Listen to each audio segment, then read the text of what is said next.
Fazo Nikakizo. Okay, iyi ni true story. Iyi ni true story. Esarihe uwo nakunze mu buzima bwanjye, uwo nifuzaga ko yazajya hamuri ruhande. Mbese ari hehe, mbese ari hehe, mbese ari hehe ko nakimubonye iruhande rwanjye. Urukundo rwanjye baby ni wowe nduhaye, umutima wanjye urashisha buri munsi iyo mubonye nkabura amahwemo.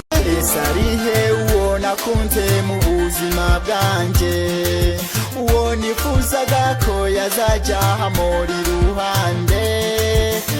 Mbese ari hehe, mbese ari hehe, mbese ari hehe ko nakimubonye iruhande rwanjye. Urukundo rwanjye baby ni wowe nduhaye, umutima wanjye urashisha buri munsi iyo mubonye nkabura amahwemo.